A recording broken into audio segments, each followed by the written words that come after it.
विक्रम विक्रम विक्रम बेताल ताल ताल।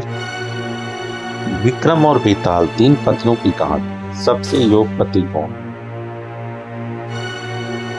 राजा विक्रमादित्य एक बार फिर बेताल को पेड़ से उतारकर कंधे पर रखकर अपनी यात्रा पर चल पड़े।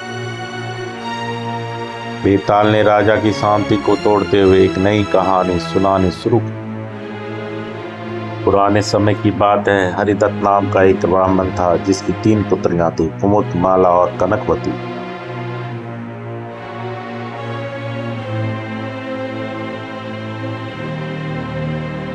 तीनों ही बेहद सुंदर और गुणवान थी और जब उनका विवाह तय करने का समय आया तो हरिदत्त ने उनसे पूछा कि वे किस तरह का पति चाहती।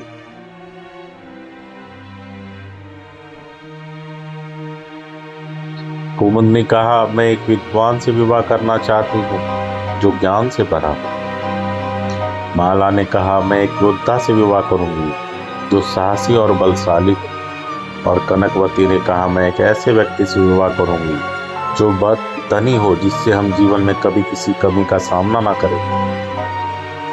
हरिदत्त ने उनकी इच्छाओं के अनुसार उनके विवाह तय किए। कुमुद का विवाह एक महान विद्वान से, माला का एक शक्तिशाली योद्धा से और कनकवती का एक धनी व्यापारी से हो। समय बीतता गया और एक दिन तीनों बहनें अपने अपने पतियों के साथ एक लंबी यात्रा पर निकल पड़ी।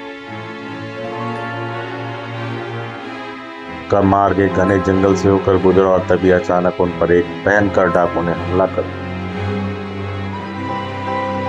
तीनों पति संकट से बचने के लिए अपने अपने तरीके से प्रयास कर रहे।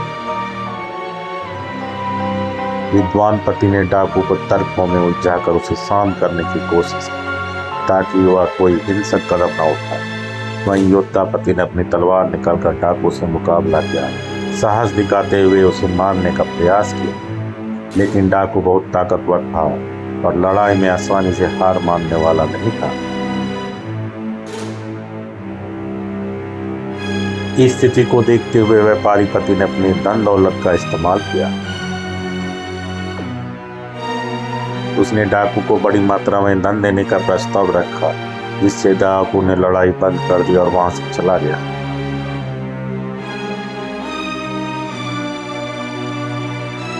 इस तरह तीनों पतियों ने अपने अपने तरीके से अपनी पत्नियों की रक्षा की। अब बेताल ने राजा विक्रम से सवाल किया, राजन बताओ, इन तीनों पतियों में सबसे योगपति कौन है? राजा विक्रमादित्य ने उत्तर दिया, तीनों ही अपने अपने गुणों के आधार पर योग।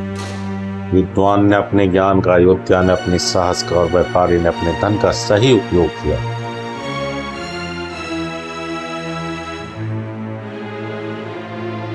जैसे ही राजा ने सही उत्तर दिया, बेताल फिर से पेड़ पर जाकर लटक गया और फिर विक्रमादित्य को उसे वापस लाने के लिए फिर से पेड़ की ओर लौटना पड़ा।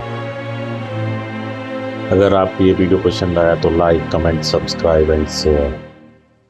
मिलते हैं अपनी नेक्स्ट वीडियो में।